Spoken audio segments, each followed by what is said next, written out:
Alright, we were in the Ten Commandments when we shut down the last video, and then we're going to start with them back up again. We went over already that we shall not worship any other gods, we shall not put any graven image, worship anything else. Worship anything else. Yeah, it's not, difficult. We do get into that problem when you set something up. It's good to have altars. It's good to have things to remember, things that God has done in your life. Doesn't mean you're worshiping that altar. You're worshiping the God who gave you these things. Don't worship the stars. Worship the God who created the stars. That mankind gets into that because I think it makes us feel more comfortable. But, you become the God you worship. So worship the God of love. The God of the Bible that teaches us about love. How to love one another, to love our neighbors, to continue on through.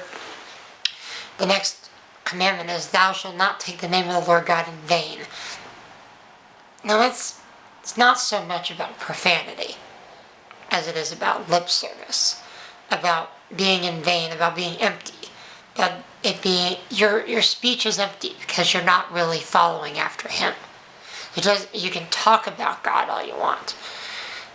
The pastor in the Left Behind series that me and my wife fell in love based off of reading those books and finding each other on the internet and so forth. The pastor that is left behind there, regardless of what you believe about the rapture and all that, the main thing there is that he was a pastor and he got left behind because he believed, he didn't believe in Jesus, but he knew so much about Jesus it made him able to preach Jesus. He was preaching in vain.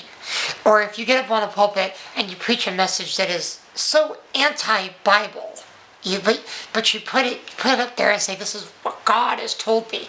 There is a number of atrocities, beyond number of atrocities, that mankind has done that have been in the name of God, in the service, thinking they were serving God. We put Jesus to death on the cross because we thought we were serving God, right? Because he was blaspheming, because he was saying he was God. People didn't understand. And sometimes we don't understand that we can't speak the name. It's like you're saying, oh my God. Okay, don't say that. But God is not God's name. Yahweh, Jesus, you can say all these things. Him. That you don't want to misuse his name. You don't want to misrepresent him. You can't walk around. If you were an employee at a store, you couldn't walk around that store and be talking about how important it is for the customers to go somewhere else. That wouldn't work. If you misrepresenting God, misrepresenting, everything, and that's part of what another commandment is. But the Sabbath day is the next commandment, and of course that is keeping the Sabbath day holy, 6 days rest, 7th day comes up a lot in the New Testament as well, where Jesus is constantly doing miracles on the Sabbath day. So it's like, are you trying to wait until the Sabbath day to do something just to irritate the Pharisees? But how important it is to have a day of rest, have a day set apart for holiness, for God. Holiness is very important because it means it's being set apart. God sets us apart. When we get to the New Testament, we learn that God says, Jesus, to the church, you're going to be a kingdom of priests, a holy nation, just like he is to Israel. Israel and the church are both promised that we will reign with him. So it's pretty neat to see what God has in store for us. The next commandment is honor thy father and mother. It's not obey your father and mother like you'd expect. Honor your father and mother. It's not, it's easy. Okay? You can still obey somebody and hate them. But to honor them is showing your love for them, your respect, your appreciation, your awe, your reverence, glory. You're not glorifying your parents, but you put them up on a pedestal. You don't downgrade them or put them down or anything like that. You revere them. You remember that you have the sanctity of life there, and they brought you into this world. That's how that works. Then next was, it's easier to honor. It's so easy. Okay, thou shalt not murder. It's the next commandment. And of course, Jesus takes that one a little bit further. Don't be angry with your brother, like that. Don't take out your feelings verbally punishing somebody. So it's just murdering somebody, like homicidally. It's just like killing somebody because you can, because of jealousy or greed or whatever lust it is that is causing you that problem that you have to take it out on somebody else. Thou shalt not commit adultery. That goes from the sanctity of life to the sanctity of marriage, taking your eyes away from lustful things, the pleasures of the eyes, anything that turns somebody else into a possession or self-gratifying yourself. Things that it's your vision too, what you see, what you think, even in your mind. Don't do any of that. Focus on your spouse, focus on your wife, and don't focus on somebody else's wife. Don't covet that. You shall not steal, getting something for nothing. You're, doing something that God doesn't want you to do. You earn what you have. Don't just take.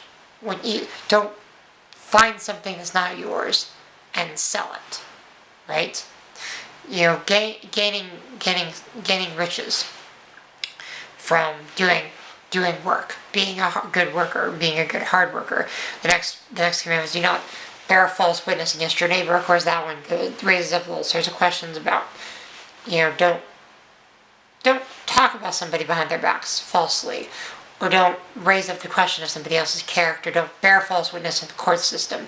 Don't be easy to bribe and to be able to say things bad about each other. And of course, do not covet your neighbor's oxen. All that. Each one of these commandments, because I could spend a whole sermon on these. It is hard for me to put this all into one little neat package because the Bible is not just teeny tiny things. It's everywhere. Every truth is spread throughout. The Bible is full of so many good things for us to follow and do and understand, and we as Christians should be good stewards and students of the Word. That's why we're pushing through. And there's going to be a lot in the whole rest of Exodus. And do not covet. Don't covet what somebody else has. That's the only thing that kind of is inward. The first few commandments are your relationship with God. Your last few commandments are your relationship with other people. Once again, loving God, loving people. And of course, the whole other couple chapters, we talk about different laws and regulations of what you should and should not do, and the things that if you're ox goring this, it's crazy. These are the servants and maidservants, and if you have a slave and this and that. We'll go through a little bit on that. Mostly cover the rest of the book of Exodus in chunks as we can. I think there's just so much in there. It really just has to be studied. I don't know if it really can be just read. It's hard to just sit there and read sometimes. That's pretty much it. I just for the Ten Commandments, like I said, there's a lot there for us to know. We need to take it. And again, I have this book, The Tender Commandments by Ron Mehl. It's RONMEHL. Yeah, The Tender Commandments is a very good study book. The Ten Commandments, teaching you how to use them devotionally in your life. I think it's very good. And that's all I've got for tonight. You have a good day.